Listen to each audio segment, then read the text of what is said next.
It's been a few weeks since I've done a garden update, and we're gonna do one today because the garden is just exploding. The sunflowers, you can see them right over my shoulder, right behind me, and the pumpkin patch back there. So let's start up in the front yard, and I'll take you around to see the garden. Well, these are the sunflowers. One of them fell over this morning. They're huge. They're already pretty much right up to my chest. And they're a variety. They're going to be all different colors. And then this is my rose bush, which I'm glad has been here because it really helped the sunflowers and the rose bush. Well, if you can call this a bush, we cut it back a few days ago, but help attract the Japanese beetles that were out. And they ate that instead of eating my corn, which has exploded over the last, I just planted this at the beginning of July. So, and then over here, see all my seedlings are gone? Where's the finish? Actually, before we go to the pumpkin patch, I'm just gonna take you up over this direction because I put two of my zucchini over here. I don't know if you remember a few weeks ago, there was a squash borer that got into my zucchini and it killed the one in the back, so I just decided to do another one for fall planting. Now I'm really excited about this patch right here, this pumpkins, because I came out yesterday to show my garden to some neighbors, and I noticed that there were little pumpkin sprouts on the vine already, and I just planted this at the beginning of July as well, the same time I planted the corn and the sunflowers. So here we go. See, there's one. That's going to be a pumpkin in a few months.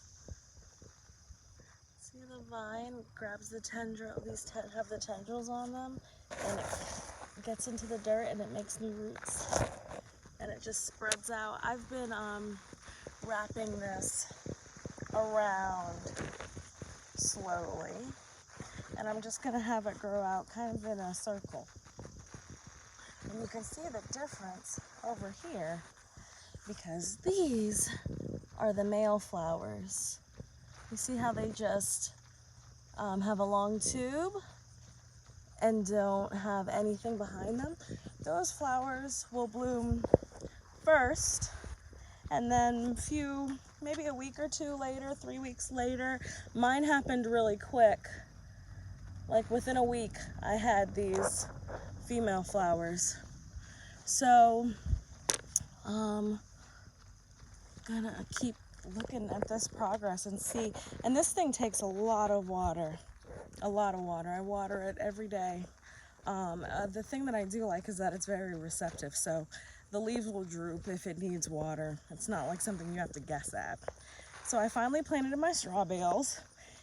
And it's been so hot. John hasn't really edged up over here, but this is just some more zucchini. And over on this end, that's a zucchini as well. Over on this end, I've got okra. And these are getting big. The okra really loves the hot heat. So, this over here was just like a rock garden before. Underneath was just rocks. And so the weeds were starting to come in, and I was like, you know what, I can use that little area instead of just letting it be all rocky and gross. Okay, I'm gonna go to the backyard, but first we're gonna stop here in my basil bed. My purple basil that I got a few weeks ago is really taking off. I had to trim some blooms on it. And then this is the Genovese basil that I started in sprouts. Maybe, a little while ago now. That basil has been really slow growing. I've been surprised because the one in the backyard is huge in comparison. So here we are in the backyard, and a lot of my tomatoes that I know are determinate tomatoes, they've come through with another round of tomatoes, which I was surprised. I thought they only produced once, but this is their second time. So the pollinators have really been doing their job. See? And look at this one. This is really cool. So what happened here is two tomato blossoms fused together and got pollinated, and it created one big tomato. See, this line is where the blossoms fused. This should be two tomatoes. See how this one's different? It's just a regular, watch out, circle tomato or sphere. And this one has that big groove in the middle of it. Okay, let's move on. These are the early girl tomatoes. This is an indeterminate variety, so I'm not surprised. And then you can see how big the Rapunzel has gotten. So yeah, we've been picking and having regular cherry tomatoes. I've gotten harvest of these green zebras, which are really, really beautiful when they're ripe. They change from this green and cucumber color to yellow and green, and that's when you know it's time to pull them off the vine. They're really good. I've never had such a sour tomato. They're such a good contrast to the sweeter Rapunzel tomatoes, which is, you know, it's sweet because it's a cherry tomato. But those are so, so good. I definitely recommend it. Next, so these seedlings, I'm going to come down lower so you can see. Believe it or not, so when I was composting, I would put tomatoes from the grocery store that I'd bought just into the compost. And when I used that compost in my pumpkin bed, I noticed I had tomato sprouts coming up. And I was like, what is going on?